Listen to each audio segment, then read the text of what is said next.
Rose and Morris have been having a lot of challenges in their marriage lately.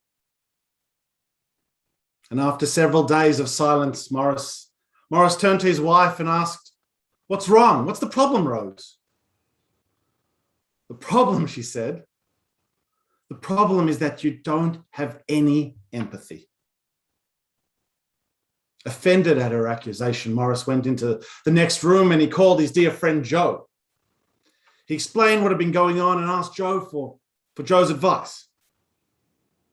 "Morris, we've been friends for a long time," he said. Do you trust me?" "Of course I trust you," Morris replied.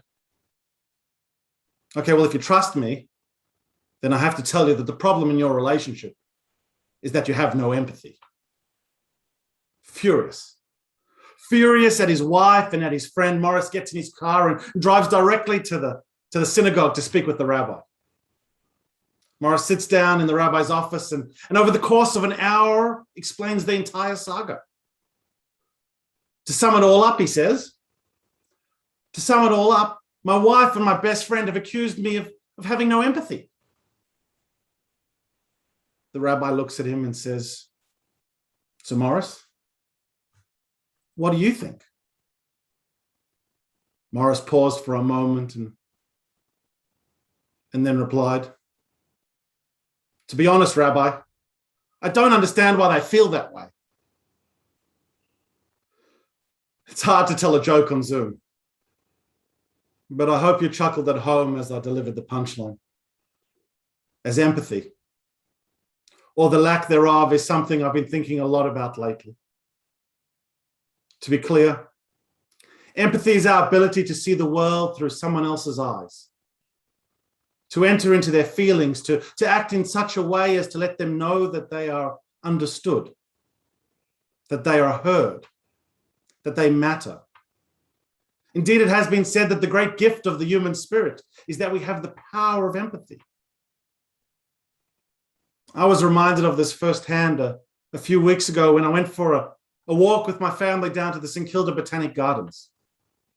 It was a warm day and we sat down next to the pond enjoying the sun for just a few moments. And as we did, we saw a guy running barefoot and doing some somersaults on the lawn in front of us.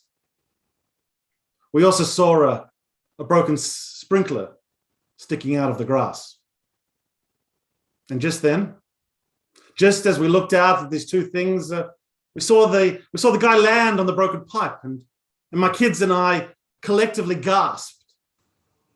This wacky barefoot guy was suffering physically, and just seeing him, we all suffered as well. We were all feeling something of what he was feeling. That's empathy.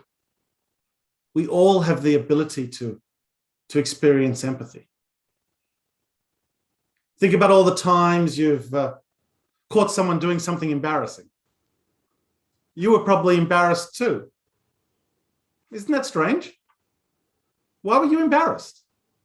You were embarrassed because you were feeling that person's feelings. That's empathy. Unfortunately, this COVID crisis and the prolonged isolation from one another has put everything to a test.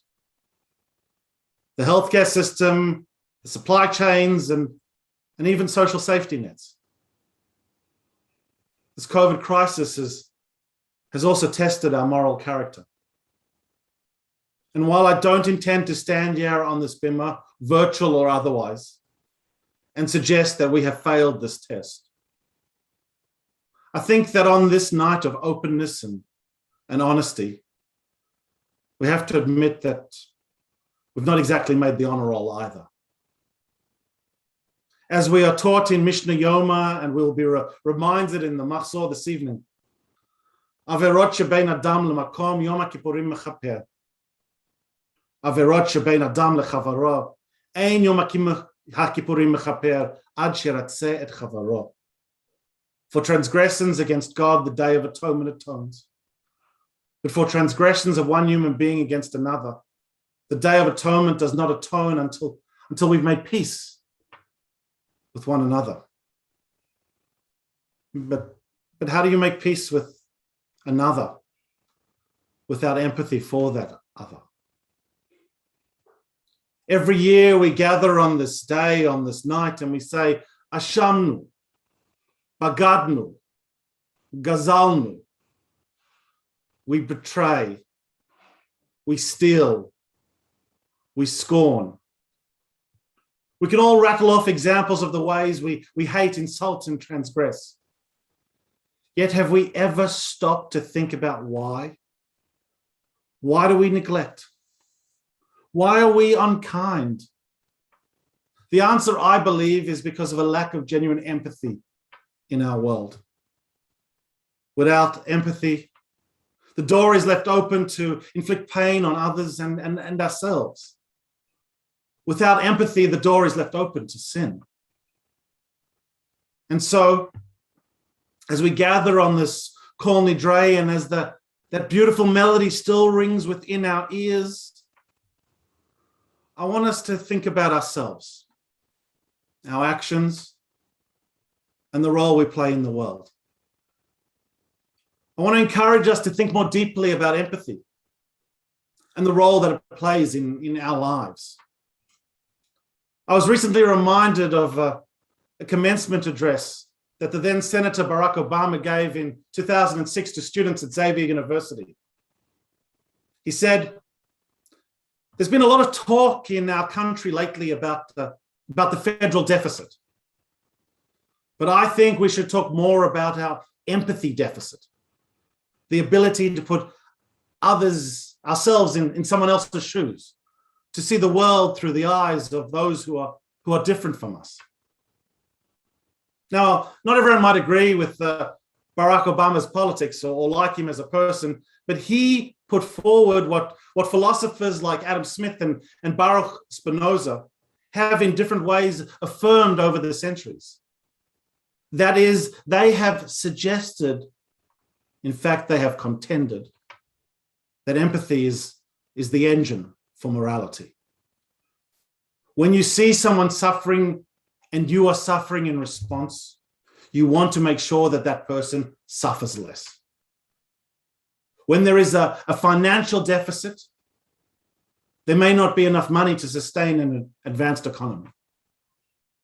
But when there is an empathy deficit, there may not be enough care to maintain a functioning society. On this Yom Kippur, this Day of Atonement, I want to think about our individual and our collective contributions to our empathy deficit. And more importantly, I want us to consider the antidotes for creating the more empathetic society our world so desperately needs. Many scholars have suggested that one of the sources for our empathy deficit is the rise of digital technology. The well-known psychologist Daniel Goleman argues that the one prerequisite for empathy is paying attention.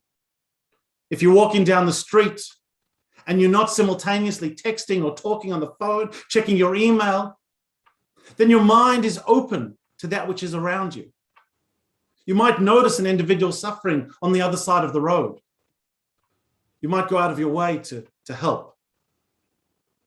The greatest predictor, he says, for empathy is not our education, not our religion, not our politics. It's simply about not being distracted. Now, of course, we have a major problem with this right now. We all have in our pockets little machines that are literally designed to distract us. But if attention is a condition for empathy, then a world with less attention is a world with less empathy. When you are in the presence of another human being, put down the phone. When you are in a meeting in person or on Zoom, put down the phone. When you are in shul, physically or virtually, put down the phone. The first antidote to our empathy deficit is to simply pay attention. The second cause of the lack of empathy in our world is what Peter Basgett describes as tribalism. In his book, The Empathy Instinct, he describes an experiment with a group of students watching a stranger play roulette and receiving electric shocks every time he guessed the wrong number. When the students were told that the stranger had a similar background to theirs, same kind of city, same kind of education, same political views, same socioeconomic level, they responded empathetically to their suffering. But then when they were told that the stranger has a very different background, they were unmoved by the pain that they saw. As Rabbi Lord Jonathan Sacks wrote, indifference towards the not like us is capable of disabling our empathy response. The consequences often promotes racism, chauvinism, and other expressions of hate. That's why our tradition challenges us to remember our past, to remember that we were strangers in the land of Egypt. When we have power and we see someone who is powerless, we need to remember our past. We need to remember that the person that is radically different from us, the person who dresses differently, speaks differently, and thinks differently was once us. The antidote, as John Lennon put it, is to imagine all people living together. Peace. The antidote to tribalism is the celebration of diversity and the affirmation of what unites rather than what divides us. The third cause of the empathy deficit I see in our society today is the problem of ideology. In our tradition, this is best illustrated by the book of Job. For those who don't know, Job was that perfect individual who feared God, avoided evil, and then had bad things start to happen to him. He lost his wealth, his children died, and on top of it all, he got very sick himself. When his three close friends heard what had happened, they came to comfort him. Together with Job, they wept, they tore their clothes, they put ashes on their heads, they sat on the ground for 7 days and 7 nights. They saw Job's sorrow, and they were filled with sorrow. They saw his pain, and they experienced pain. And after some time passed, Job started talking. He cursed the day that he was born, and he cried out that he did nothing wrong to deserve such tragedies. After all, as he said, he was a respected judge in the community, and he displayed true empathy towards even the weakest members of society. Imagine how Job felt when, in response to his dismay, his so-called friend Eliphaz got up and declared, "You are evil, Job, and there are no boundaries to your sin. You robbed the poor, you took food from the hungry, you are corrupt, and you have abused your brothers." Why did Eliphaz say all these things? Why can't Eliphaz see the truth about his friend? The answer for me is quite clear. Eliphaz was blinded by his ideology. He was blinded by his theology. His theory is that God is good and God controls the world. Good things happen to good people and bad things happen to bad people. There is a symmetry between one's biography and one's destiny.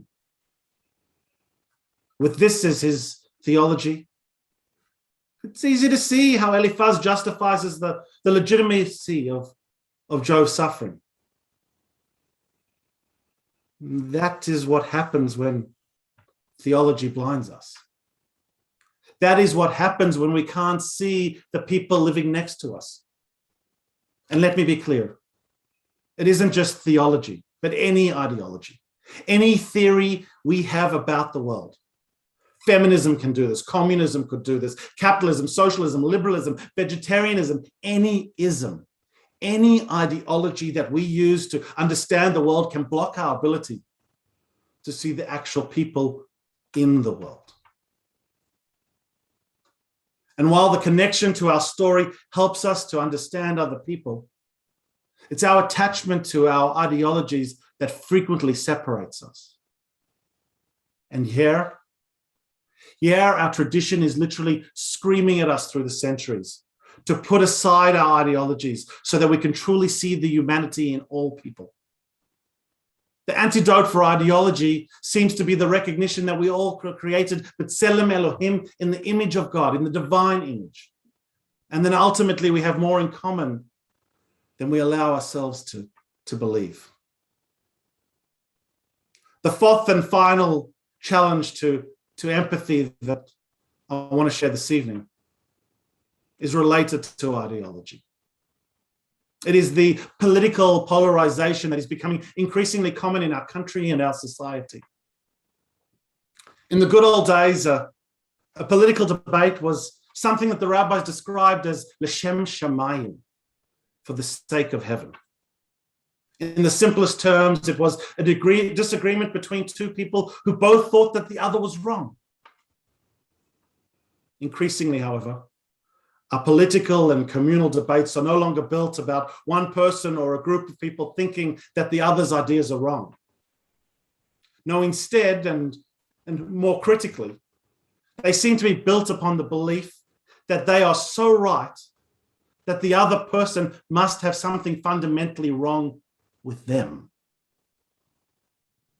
This sort of societal polarization, according to sociologist Robert Putnam, is when we hate other people just because of their views. Think about what happens when you listen to someone with an opposing point of view. The tendency is to see that individual as threatening or damaging. In this climate, every side feels like the victim. When opinions are so polarizing and we all feel victimized, it's almost impossible to experience empathy. Jewish tradition through the Talmud teaches us something very important here. The Talmud expects all Jews to do just two things. One, to study the Talmud, and two, follow the law. But if you've ever studied the Talmud, you'd know that if you have a question about Jewish law, then don't go to the Talmud. You won't find the answer. You'll only find an argument about the answer. As Israeli philosopher and Talmudic scholar Moshe Halbert put it, the paradox of the Talmud is the canonization of disagreement.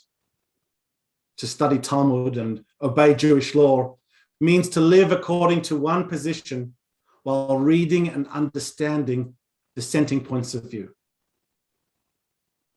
Imagine a progressive reading a book written by conservatives, or someone on the right of politics listening to a podcast by someone on the left. This is the model of the Talmud. In fact, when the Talmud delineates what it takes to become a member of its highest court, the Sanhedrin, it teaches that the candidate has to be a person that can find 150 arguments to prove the purity of an unkosher animal. Think about that for a moment. Think about what it is required to take something that is fundamentally against your worldview and find 150 reasons why it is a legitimate way of thinking. Obviously, it takes serious intellectual sophistication. But it doesn't only require cleverness and depth of thought. It requires a mind that is elastic and flexible. This intellectual flexibility, according to the great feminist Carol Gilligan, is called radical listening. Typically, when we are presented with a worldview different from our own, we respond with judgment. When we're on the left and hear views of those on the right, we respond with judgment. When we are on the right and hear views of those on the left, we respond with judgment. What happens then? Asks Gilligan. What happens if we replace judgment with curiosity? There is an interesting relationship between judgment and curiosity. They are both responses to the same thing, otherness. Judgment declares why I think a person is wrong. Curiosity asks why a person thinks they are right. Jewish tradition calls on us to escape our own views for just a minute so that we can understand the world through the lens of someone else.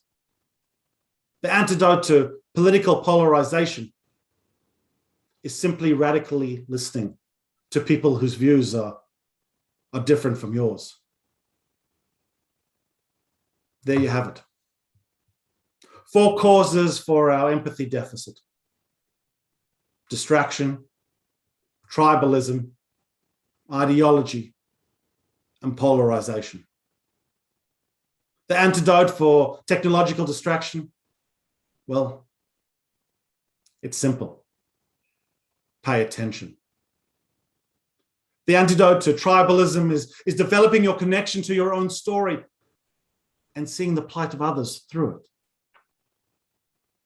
The antidote to ideological distance is learning to see other people and not letting strict ideologies blur your vision of reality. And finally, the antidote to polarization is radical listening, focusing, remembering our shared humanity.